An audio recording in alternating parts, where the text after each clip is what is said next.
que é o perigo disso, deputada Nicole? Eu respondo: a liberdade, por exemplo, de um pai recusar de um homem de 2 metros de altura, um marmanjo, entrar no banheiro da sua filha.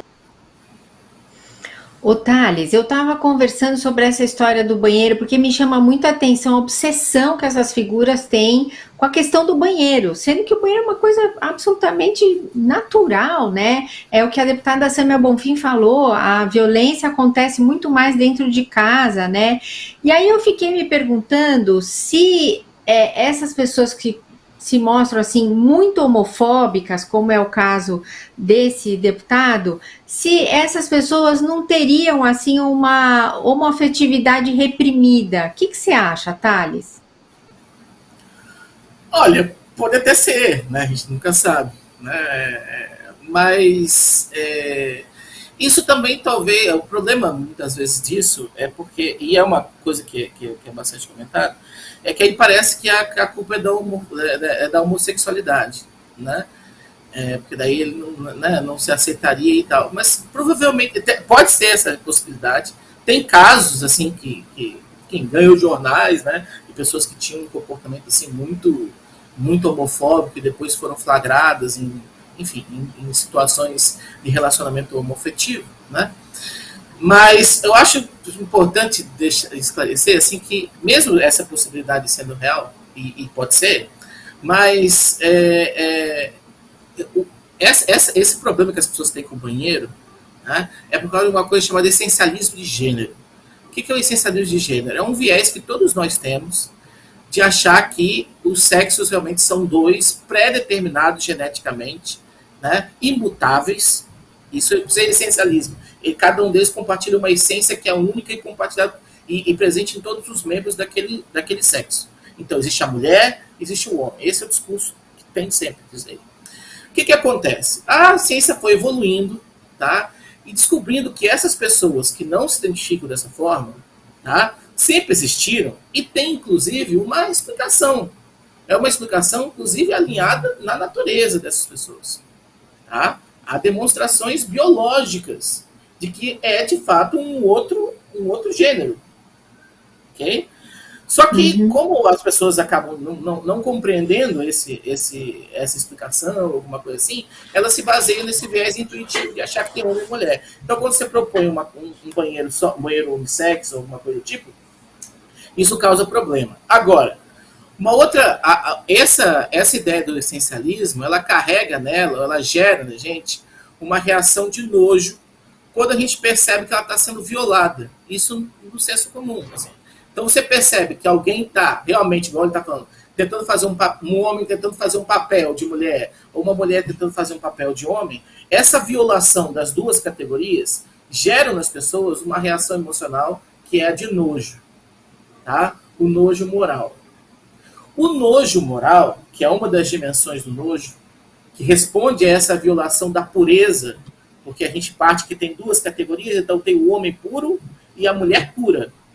Qualquer tentativa de violar isso é impura por definição. Então, quando você percebe essa impureza, é que gera a resposta de nojo. Beleza. O que acontece? A gente sabe hoje que o preconceito, a homofobia e a transfobia, e outros preconceitos também, eles são potencializados pelo nojo. Por exemplo, quando uma pessoa está numa sala fedorenta e ela tem que responder a uma escala de homofobia. Então, quanto ela concorda, atitudes homofóbicas. Então, quanto ela concorda que gays podem casar, podem ter filho, podem não sei o quê, né? Então, a pontuação que ela tem, a mesma pessoa numa sala normal, é menor do que a pontuação que ela tem numa sala com cheiro ruim. Por quê? Porque aquele cheiro podre no ambiente potencializa nela o nojo normal, que é para evitar a contaminação, que vai aumentar o nojo moral, que é para condenar esses comportamentos considerados impuros. Então, o que acontece? O banheiro público, mesmo o banheiro privado, mas o banheiro público, ele é um ambiente que é visitado por centenas de pessoas ao longo do dia. Pessoas que às vezes lavam a mão, pessoas que não lavam a mão, pessoas que, enfim, várias situações que tem ali.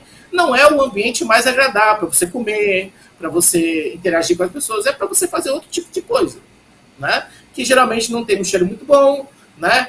Carrega, assim, algum tipo de risco de contaminação, uma série de coisas. Então, o banheiro, mais bacaninha que ele seja, ele é potencialmente um ambiente nojento. Então, quando essas pessoas remetem ao banheiro, elas potencializam esse nojo nelas, ficando mais homofóbico e mais transfóbico, e é aí que eles condenam mais. Então, não pode ter banheiro por causa disso. Porque, além de ser a mera violação desse essencialismo de gênero que está presente nessas pessoas, ainda gera essa resposta de nojo por ser banheiro, potencializando isso, entendeu? Então, é uma salada complicada, entendeu? Mas, basicamente essa. Eu entendi agora. Hã? Como? Muito boa a explicação, Thales. Agora eu te entendi tudo. Que interessante mesmo. Que bom. Mas aí a gente Olha, tem só um detalhe interessante que ele talvez não tenha pensado. É óbvio que é uma fala totalmente descabida, né? Mas, talvez para as pessoas que já estejam convertidas, porque ele realmente representa no fundo do vídeo. Você vê que tem pessoas que dão risada, que batem palma, uma série de coisas, né? Beleza, não é a maioria, graças a Deus, né? Mas, então, aquelas pessoas que eventualmente já estão convertidas para esse discurso, de fato, isso pode inflamar até um pouco, ou pelo menos justificar o comportamento deles. Mas quando esse tipo de fala, inclusive, ganha essas manchetes, as pessoas que eventualmente tinham uma opinião assim neutra, ou assim, diferente a essa causa, elas podem justamente olhar isso e falar assim, é sério que essas pessoas sofrem com gente assim?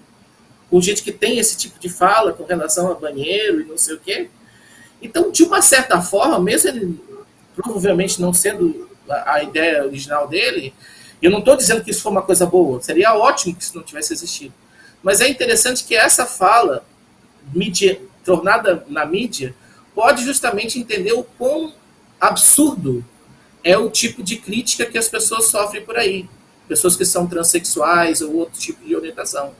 Então, isso pode humanizar essas pessoas, certo? Não vai funcionar para todo mundo, tá? Mas isso pode eventualmente humanizar e talvez, de uma certa forma, criar uma sociedade um pouco mais consciente. Tá? Mas, de novo, seria ótimo que isso não tivesse existido. Mas, uma vez que existiu, existe esse efeito colateral do que ele fez, que talvez nem foi pensado por ele.